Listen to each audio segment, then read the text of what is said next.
बसपा के जिस नेता ने राहुल गांधी को कभी विदेशी मां की औलाद कहा, आज मायावती ने उसी नेता को पार्टी की एक बड़ी जिम्मेदारी सौंप दी है। उत्तर प्रदेश विधानसभा चुनाव 2027 की तैयारियों में सभी राजनीतिक दल काफी सक्रिय हो चुके हैं और बहुजन समाज पार्टी भी इस बार पूरी मजबूती के साथ मैदान में उतरने की रणनीति बना रही है। लंबे समय से राजनीतिक रूप से शांत दिख रही बसपा ने अब संगठन को दोबारा खड़ा करने की दिशा में तेज कदम बढ़ाए हैं। इसी क्रम में पार्टी सुप्रीमो मायावती ने हाल ही में लखनऊ में एक विशाल रैली आयोजित कर राजनीतिक शक्ति प्रदर्शन किया, जिससे ये संकेत मिला कि पार्टी अब मिशन 2027 को लेकर पूरी तरह से सक्रिय है। पार्टी संगठन को पुनर्जीवित करने की इस मुहिम में मायावती ने पुराने और प्रभावशाली नेताओं को फिर से बसपा के साथ जोड़ने की कवायद शुरू की। इसी सिलसिले में पूर्व राष्ट्रीय उपाध्यक्ष और नेशनल कोऑर्डिनेटर रह चुके जयप्रकाश सिंह की पार्टी में घर वापसी हो गई है। दिल्ली में मायावती से मुलाकात के बाद उन्हें उड़ीसा और पश्चिम बंगाल का प्रभारी नियुक्त किया गया।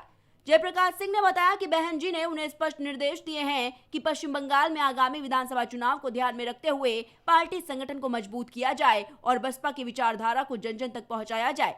उन्होंने कहा कि वो मायावती के आदेशों का पालन करते हुए सौंपे गए दायित्व को पूरी निष्ठा और समर्पण से निभाएंगे।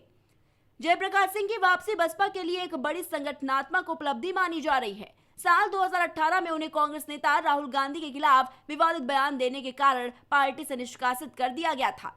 उस वक्त उन्होंने राहुल गांधी को विदेशी मां की औलाद कहकर विवाद खड़ा कर दिया था, जिसके बाद मायावती ने तत्काल कार्रवाई करते हुए उन्हें पार्टी से बाहर का रास्ता दिखा दिया था। इतना ही नहीं, मायावती ने उन पर पार्टी के नाम पर चंदा वसूलने के भी आरोप लगाए थे, लेकिन हाल के महीनों में जयप्रकाश सिंह ने सार्वजनिक रूप से अपनी गलती स्वीकार करते हुए मायावती से माफी मांगी थी। सूत्रों के मुताबिक उनकी पार्टी में दोबारा वापसी से पहले बसपा के वरिष्ठ नेता सतीश चंद्र मिश्रा और आकाश आनंद से भी परामर्श किया गया था। दोनों की सहमति के बाद ही मायावती और जयप्रकाश सिंह की मुलाकात तय हुई, जिसके बाद उनके पार्टी में दोबारा शामिल होने पर अंतिम मुहर लगी।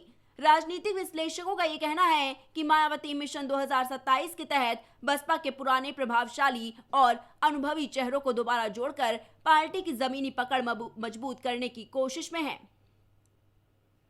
बसपा की इस रणनीति का लक्ष्य न केवल उत्तर प्रदेश में अपनी खोई हुई राजनीतिक जमीन वापस पाना है, बल्कि पश्चिम बंगाल और उड़ीसा जैसे पूर्वी राज्यों में भी संगठन का विस्तार करना है। जयप्रकाश सिंह की नियुक्ति इस दिशा में एक अहम कदम मानी जा रही है। वो संगठन निर्माण में अनुभवी माने जाते हैं और पहले भी बसपा को राष्ट्रीय स्तर पर मजबूत करने में महत्वपूर्ण भूमिका निभा चुके हैं।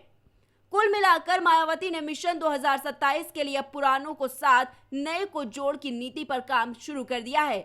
जयप्रकाश सिंह की वापसी से न केवल पार्टी कार्यकर्ताओं में उत्साह बढ़ा, बल्कि राजनीतिक हलकों में यह संदेश गया कि बसपा एक बार फिर पूरी ताकत से मैदान में उतरने को तैयार है। Desk report, prime TV.